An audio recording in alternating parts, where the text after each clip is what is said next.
Bonsoir, bonjour Nabana Congo.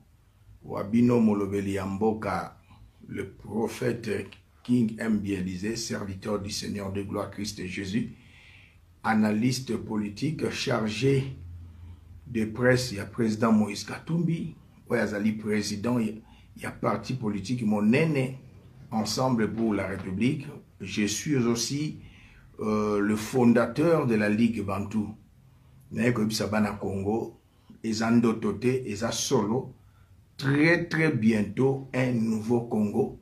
Ndenge bomoni titre ya émission et Muzitu sera démasqué ce soir. Na pesi bandeko nyonso bozolanda mbote yambona lekana émission na ekopesa merci na bandeko baute ko compatir na ngai na uti ko bungisa beau frère.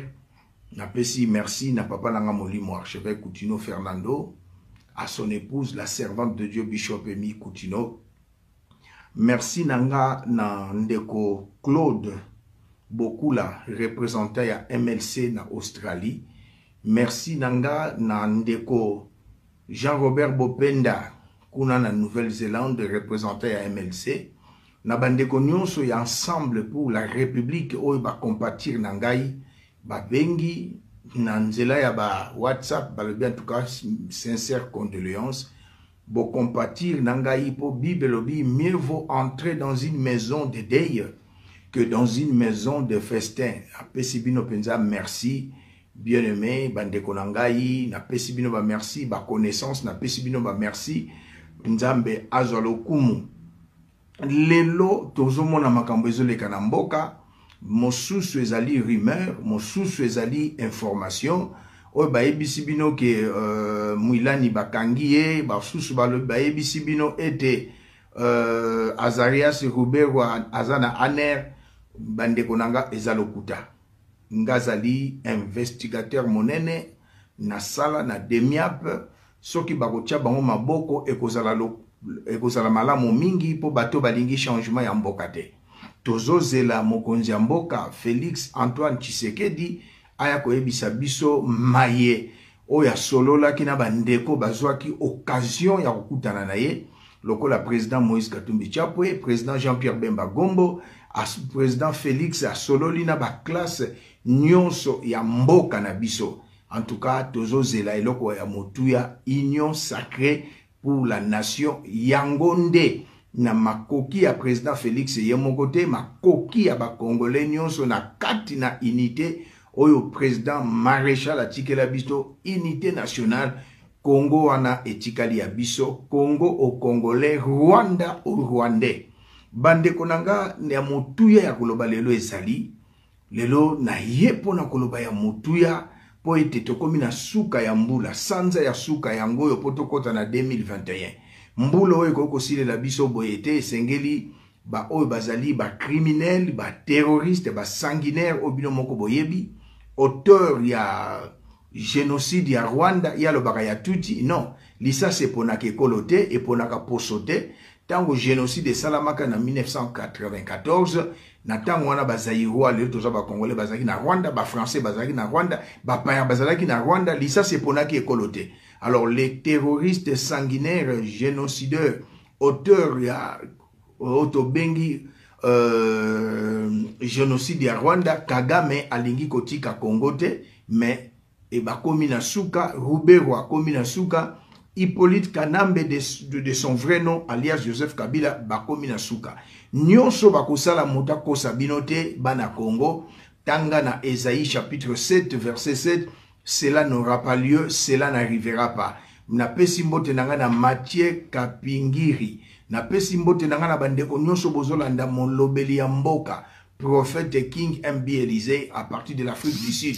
Nyonso bango babongisi ekotikala kosimba te, toboyi. Na tango oyo mokonza mboka Fachi azana réunion na ba généraux pour kalate akoloba. Alors très bientôt un nouveau Congo.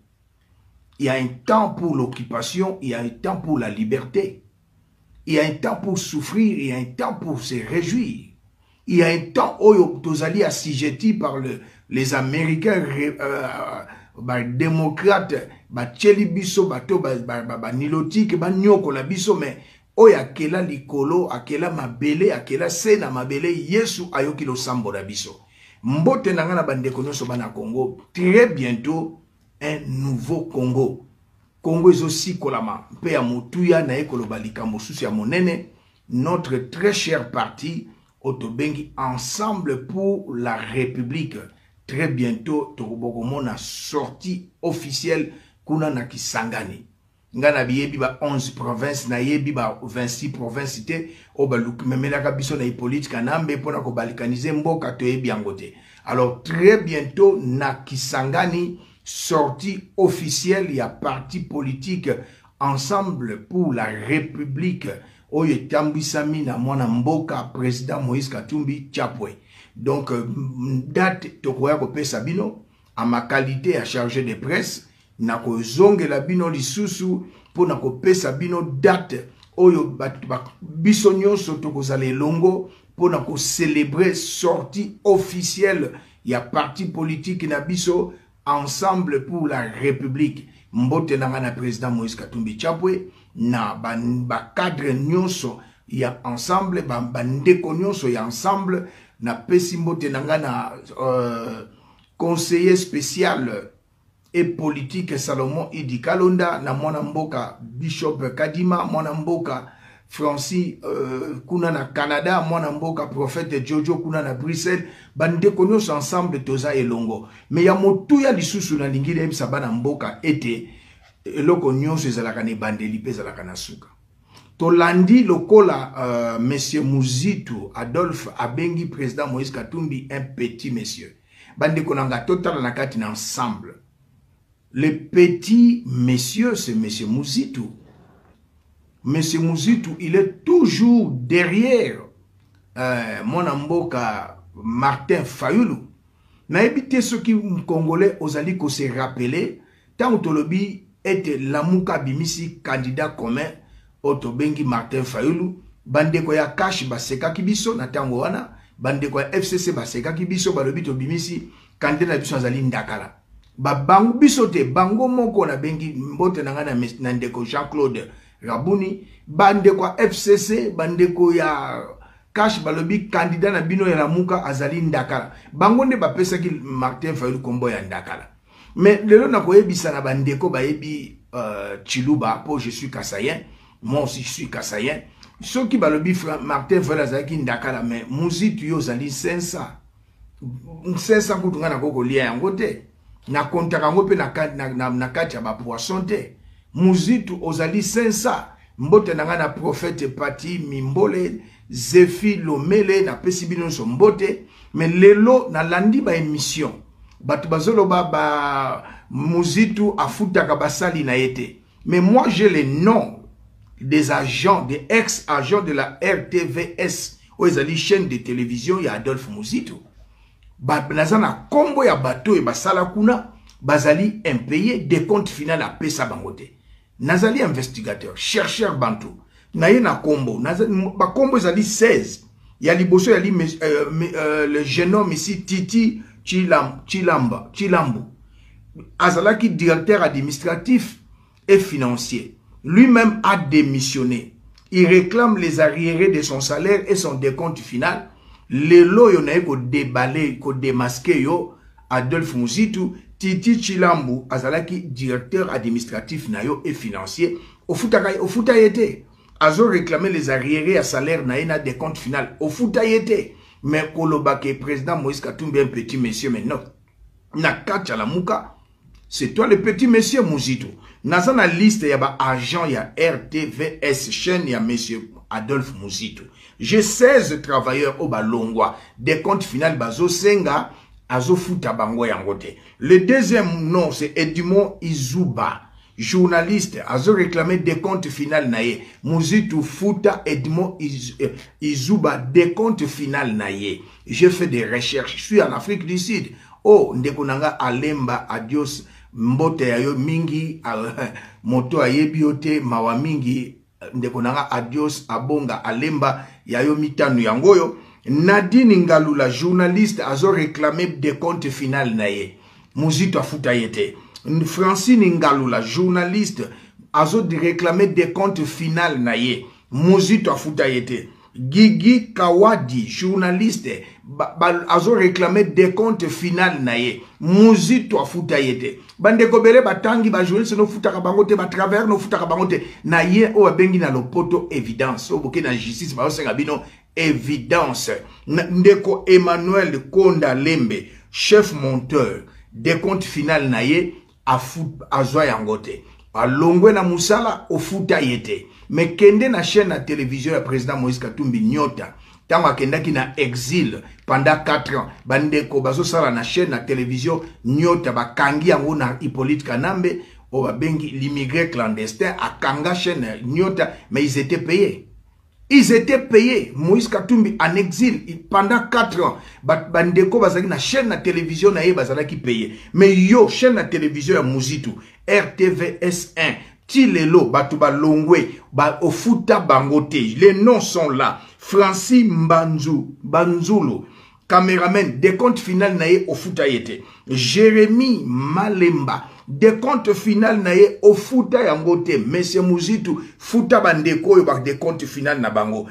Hervé Ntimba, caméraman, décompte final naye Ofuta yangote. Laetitia Batwamba, journaliste, décompte final naye Ofuta yangote. Monsieur Muzitu Futa ba jeune homme oyo basale leo musala mpundate, baza ba esclave na yote. Tozali na 21e siècle, tokoko ndima ba esclavage boyete, batu ba osala musala. Mais d'abord ce jeune homme ici, bandeko bazalaki, il y a des gens qui sont bien payés, d'autres sont mal payés, mais yo ba oyo bazalaki sous-payés.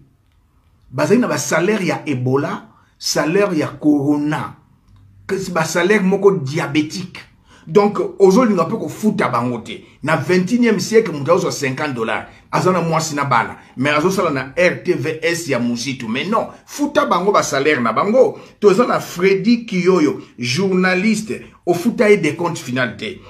Tozana na Don Kapata, régisseur, des comptes final au foutaye. Tozana Jimmy Kolesha, animateur, des comptes final au Foutaïete. Tozana Bob Ambongo, animateur des comptes final au Foutaïete, M. Muzitu. Tozana Hervé Kachama, monteur, des comptes final au Foutaïete. Bandeko Nyonso Oyo. José Isso, caméraman, des comptes final au Fouta Bangote. Mais non, dossier Oyo, est à niveau ya inspection du travail. Dossier Oyo. A Fouti Bandeko Nyonso Oyo te. Bazali ko réclamer ba salaire na bango. Pe na cabinet na yo privé, monsieur Muzitu, eza na veni Lukusa na Gombe, en diagonale avec l'ambassade des États-Unis, en face il y a FPI, derrière Otobengi na lopo, Tobengi Sonance, ba travailleur bazole la, na cabinet na yo privé, ba policier bazo kenge la yo bazole la, au futaka batu bambongo te,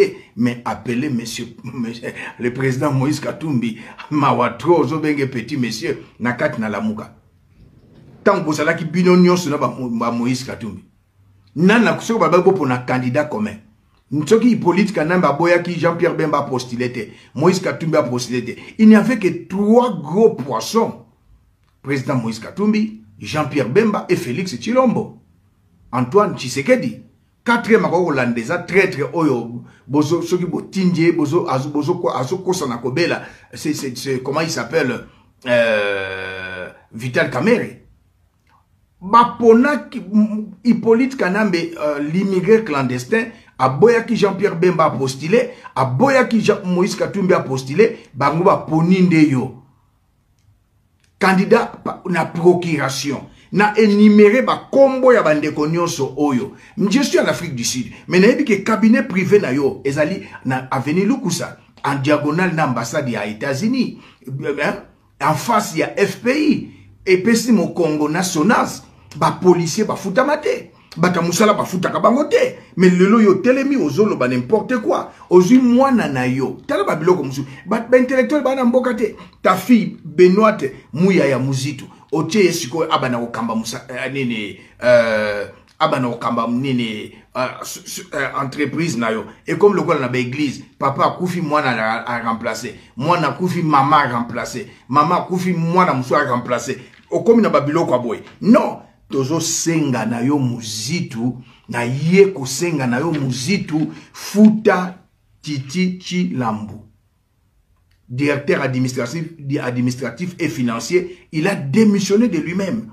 Azo déclaré barrière na ye au futa te na des comptes final futa Edimo Izuba, futa Nadine Ngalula, futa Francine Ngalula, futa Gigi Wazadi, futa Emmanuel Konda Lemba, futa Francis Mbanzulu, futa Jérémy Malemba, futa Hervé Timba, futa Laetitia Batwamba, futa Freddy Chiyoyo, futa Don Kapata, futa Jimmy Kolesha. Ba décompte final na bango Monsieur Adolphe Muzitu.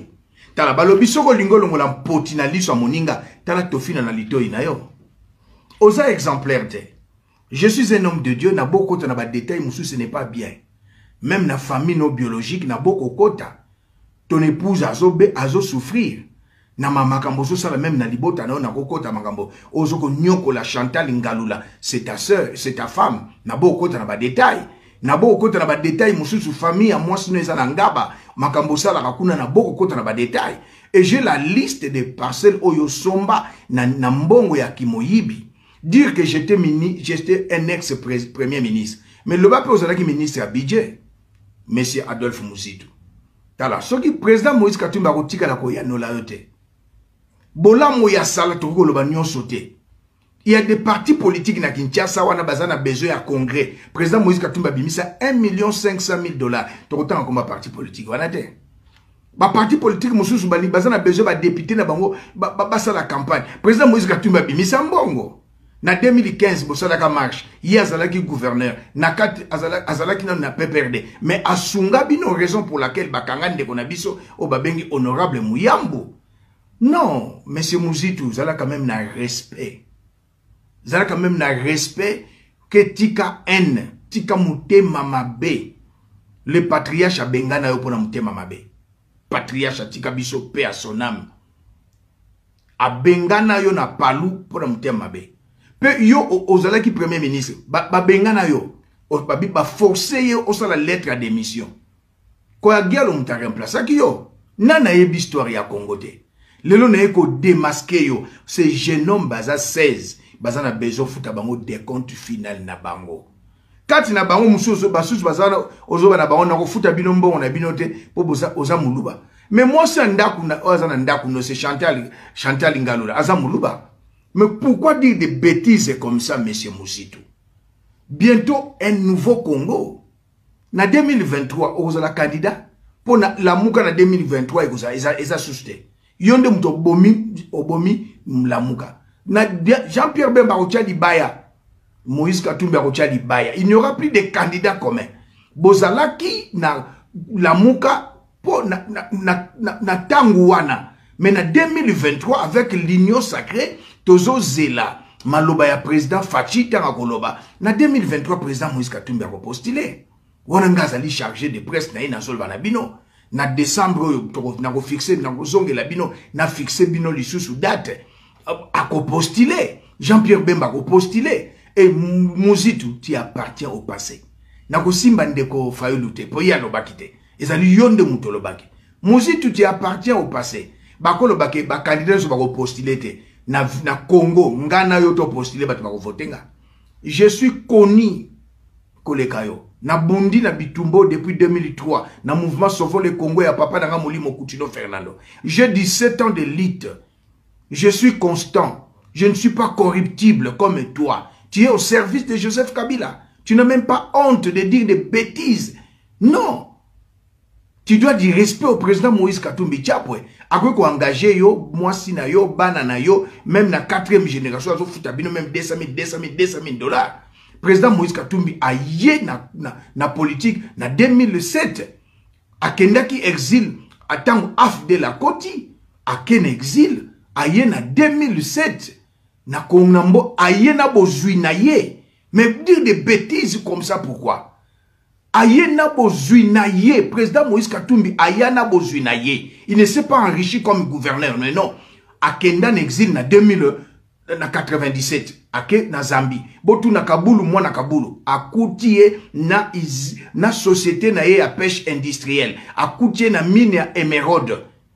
Président Moïse Katumbi azongi na 2003 na Lubumbashi avec jet privé azali na ba société na ya mining azali na babozui na ye ayene tulokola président Donald Trump na politique aye lokola papa Jano Bembo atika biso pe asonam azalaki ministre na tanga Laurent Désiré Kabila. Mais ce n'est pas ça, mon monsieur Mouzitou.